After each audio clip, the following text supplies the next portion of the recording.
'Tis the season to be stressed out, right? It doesn't have to be that way, says our very special return guest, Dr. Dravon James. Learn how to be present in the moment, embrace all of the hubbub with curiosity, and be the victor, not the victim, this holiday season with this interview with Dr. James. If you missed the first episode with her, go back to our episode from October 7th, 2020 to hear more about her and about how to keep calm in the storm. Thanks for joining us and enjoy the show. Hi, this is Marijo Tinlin from Teaching Your Toddler, and we are so excited to welcome back Dr. Dravon James to the show. This is our second time having her on the show, and we always love having return guests, so thank you again for joining us today. I'm excited to be here. Thank Excellent. you. Oh, good. So as we record this, we are like 10 days away from Christmas, and so we're in the thick of the holidays, and it's crazy. And, this particular year in 2020 when we're recording is even worse. I mean, like even stranger and even more challenging, I guess, just to say. Not worse. It's not necessarily worse. It's just different, right? And so I thought, we thought it would be a great show to talk about how do you sort of deal with all the craziness of the holidays in general. And how do you sort of, it's chaos, and it's chaos when you have little kids. It's chaos when you have so many things to do. It's chaos when you can't, when, especially this year, when it's like hard to shop, you might be having to do all your shopping online or whatever. So take us through a little bit about, what you're thinking and what we can talk about with what the holidays are looking like this year. Yeah, that's a great question, because we all know that, they say that 'tis the season to be jolly, but it's also 'tis the season to be stressed out because there's generally so much to do, right? Between the cooking, the cleaning, the shopping, the gift wrapping, the putting toys together, all of these other things. And normally we would have parties and all these events. So we scratch the parties and we scratch all these events, but we still have all the other stuff to do because it's the holiday season. And whether or not you're going to shop, in the malls or do it online, it's still the stress of trying to figure out gifts for people who you may or may not know them that intimately to know exactly what they want. And there's all that stress. But the thing to caution ourselves and to be present in this moment. We're looking towards, you said it's 10 days, and my heart started, getting pitter-patter and getting excited about 10 days it's going to be Christmas. But what is it right now in this moment? And so really challenging ourselves to realize that really all of the joy and the power that we have exists in this moment. So challenging ourselves to stay present in this moment, whether or not you're hanging Christmas stockings or decorating the tree. Not the next moment. It's here in this moment, this activity, and putting all of yourself in this moment will help to minimize, if you will, that sense of overwhelmness that can happen during the holiday season like no other season. It really can happen during this season. So just trying to be present is the first tip I'd like to give everybody. Stay present in this moment. That's great. What can we do? But how do you just slow down? Do you take a deep breath? Do you, what are the things that we can do to really have that presence? I love breathing, because so often unconsciously we are holding our breath. And, when we become present, we realize, why am I holding my breath? Why am I clenching my jaw? Why are my fists clenched? Right? So just breathing and being aware of our breathing, making sure we're expanding the abdomen all the way out, and then taking these inhales so it expands, and then exhaling to the stomach, all concaves, all this, pushing the belly button towards the spine and letting all the air come out. This constant and conscious breathing helps to ground us. And when we do this breathing, believe it or not, the words don't matter, but it activates the parasympathetic nerve system, right? The important thing about that, not just the word, but the important thing about that is that this is the opposite side of the coin of stress. This is the part of the nervous system that soothes, that self-soothes, and causes you to feel in that Zen-like peaceful state. It's the grounding. And breathing, conscious breathing, becoming aware of our breath is all we need to do to activate that. So the sympathetic nervous system is when we get all stressed out, right? That's the fight or freeze syndrome, right? We get overwhelmed, and that's what's activated then. And just to flip the switch and go into this calmness, becoming aware of our breathing will do that for us. It'll push us into that activation of the parasympathetic nervous system. So breathing is a big thing to do. Another tip I give people for being in the now is to create something in this moment, right? You can't create a picture in the future. You have to create it in this moment right here, right? So, and being conscious of creating in this moment, or finding a creation in this moment. What can I find that is beautiful? Where is the magic in this moment? Not in the next moment, not in the previous moment, but in this moment.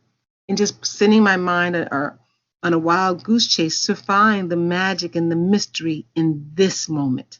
Helps to ground you. So all of a sudden you're looking for that blade of grass that's peeking through the cement, or you're looking for that sunset or that sunrise, or even, the sound of a sleeping baby, anything. You're looking for that in this moment, and it keeps you really, really grounded in the present moment where all your power is. And believe it or not, all your peace exists in the present moment too. That's great. I think even just looking at maybe at your Christmas tree, right? Sparkling and how beautiful it is. And, or your child laughing at something that they're experiencing, or Yeah. What used to do it for me? It's so funny when you said that.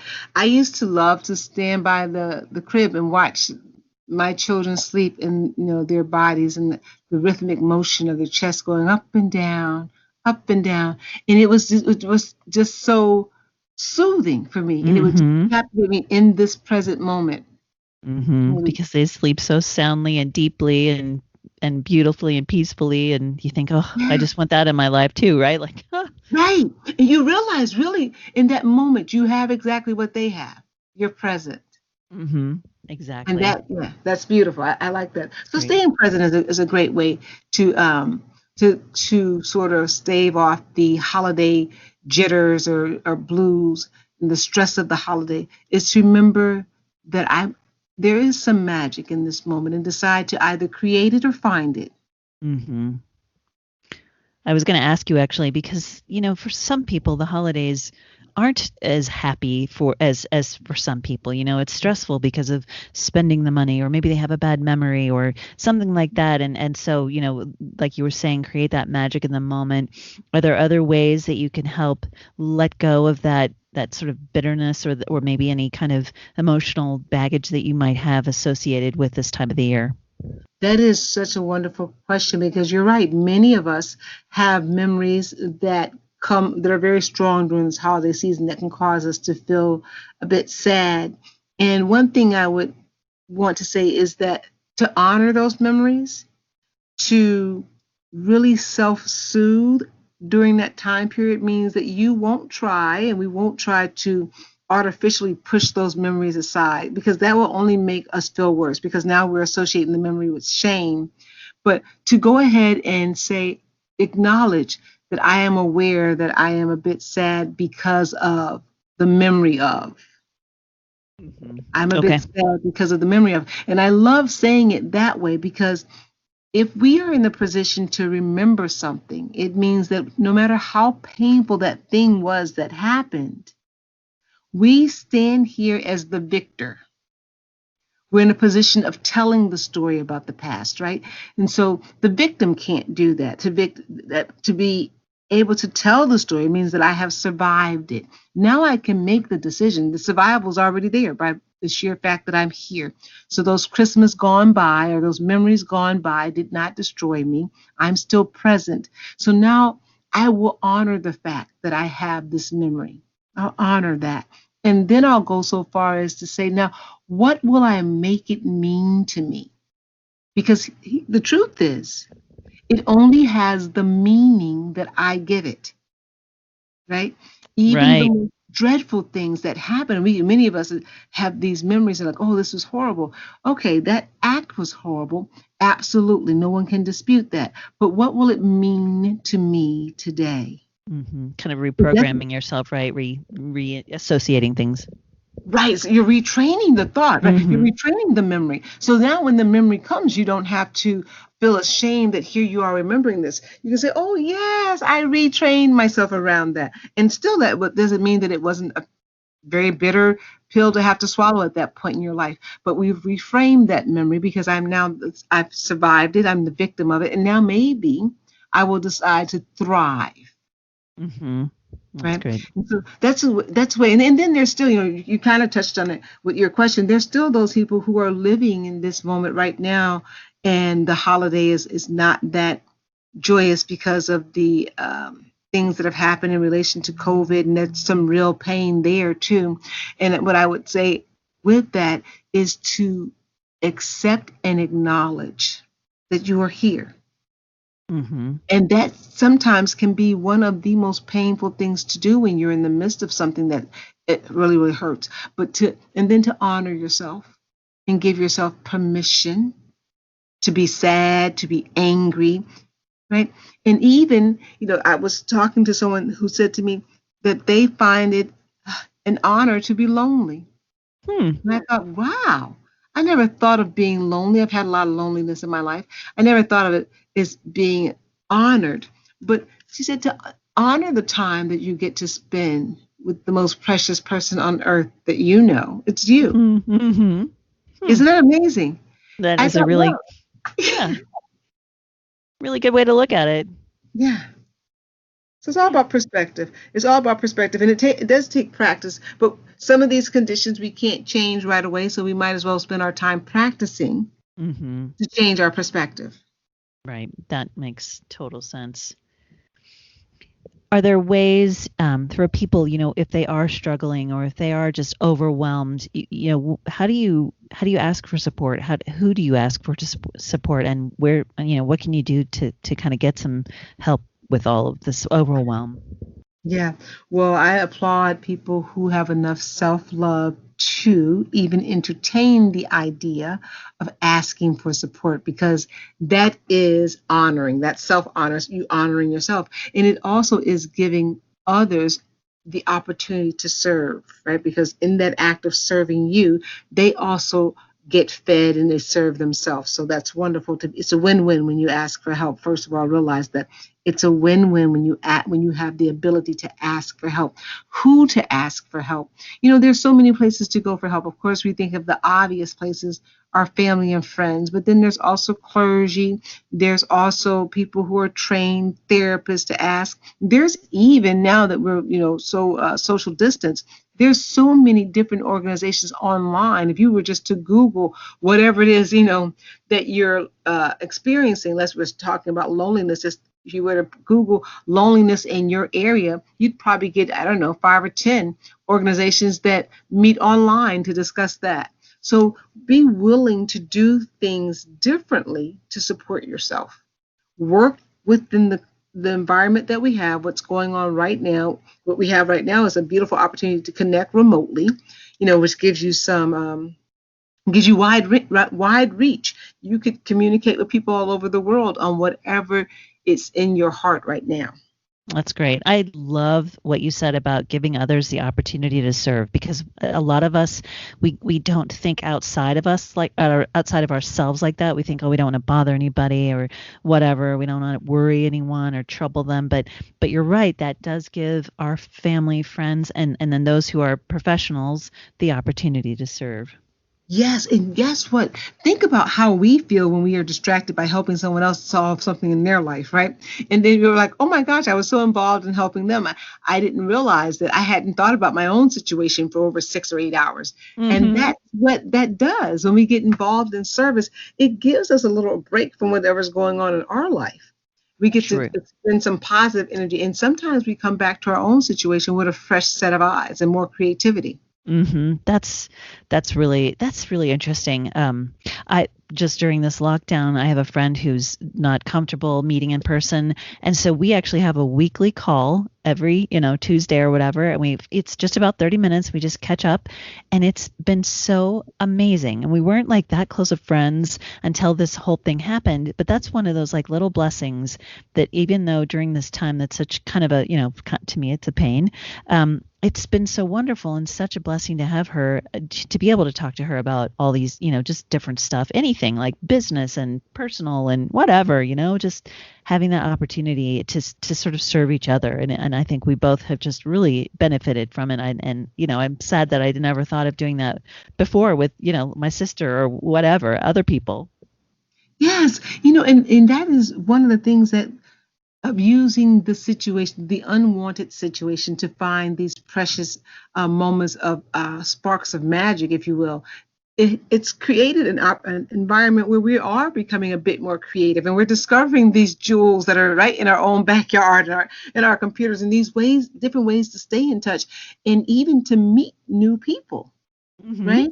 Right. So being open to that, that's another way to really, really enjoy this holiday season with all of its unknowns, is to embrace it with a sense of curiosity and be open to experiencing something new. I was sharing with a friend earlier today that for years, I can't remember, it's been well over 20 years, I have celebrated New Year's Eve at the night watch service on Christmas Eve at church. So this will be the first year because our church is closed. Mm-hmm.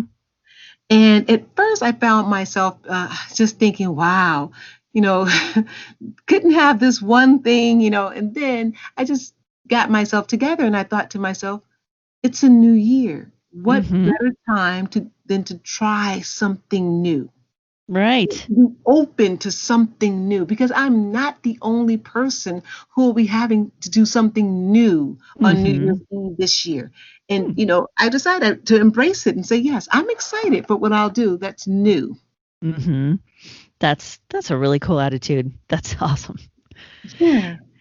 Is there no, I love that point, and I hate to kind of bring it back to the but as we look at like, oh my gosh, we have all these chores to do, and we have all this, cleanup, and now I have all these things that now I have to find places for, and are there any other sort of ways, and I mean all these things we've talked about, new attitude and being present and things like that, are there any other sort of ways that we can kind of get over ourselves, I guess, or get out of our own way when we Yeah. are overwhelmed by, like again, just chores and cooking and all those things?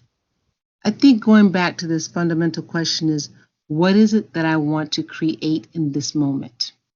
Right? Knowing that, as moms, we're so busy and we're so task oriented because we have to be. We've got little people depending on us. We've got a household to run. Many of us are working outside the home as well. So we really need things to move along in an orderly fashion. But sometimes we can get so caught up in the task and the doing of things that we forget that in every moment we are creating something. And I can remember as a younger mom, people telling me that there'll always be dishes to wash. It won't matter if you don't wash them tonight. Mm-hmm. Right. And so it took me a little while to get over that. There'll always be laundry to do. It won't matter if you don't do it today. Right. And I know it sounds horrible when you think about, well, if I don't do it today, then I'll have this and plus that and plus this. And we get overwhelmed. But in every moment, coming back to the question, what is it that I want to create in this moment? Mm-hmm.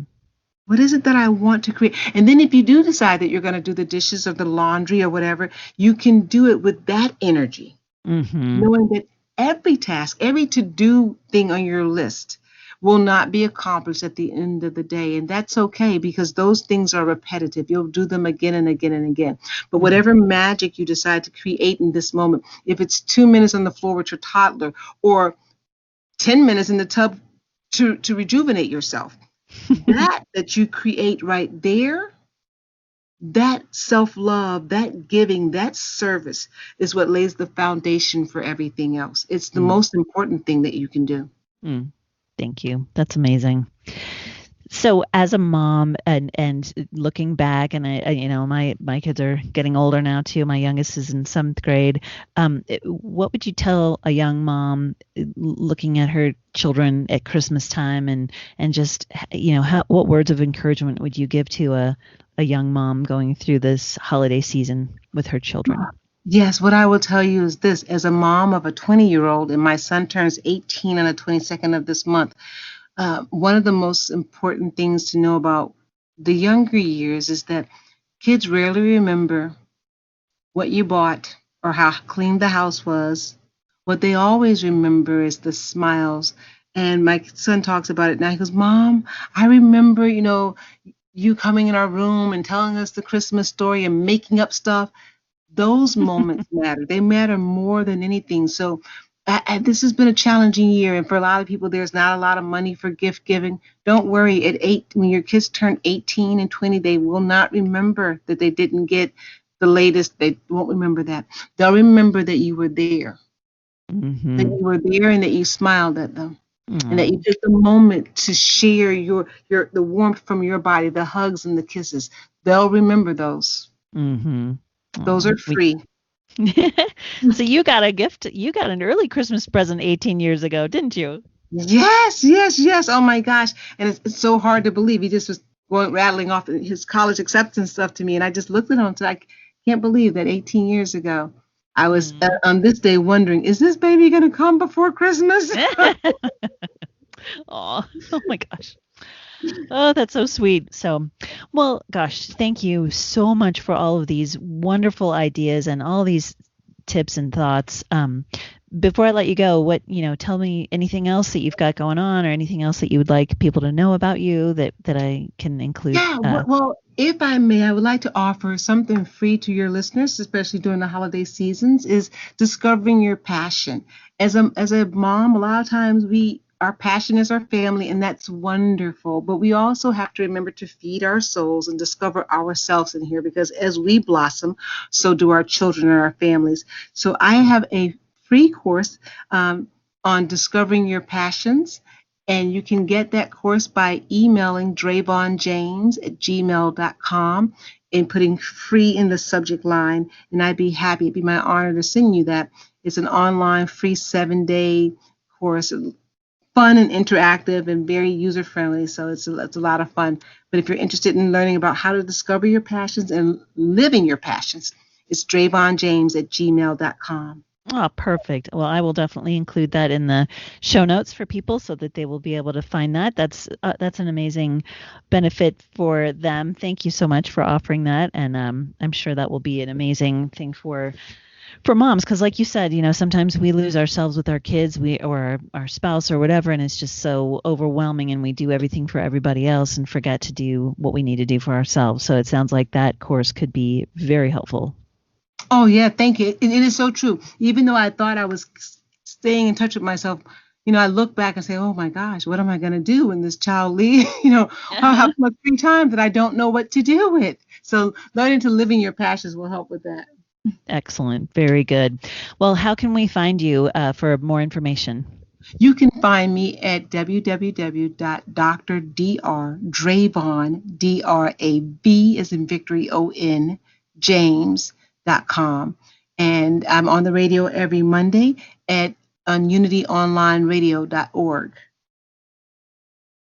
Very good. All right. Well, again, thank you so much for joining us today. I so appreciate it. And I hope you have wonderful holidays, and happy birthday to your son. And thanks again. I hope you'd come back and join us again. I would love to. Happy holidays. Thank you. This has been the Teaching Your Toddler podcast with Marijo Tinlin.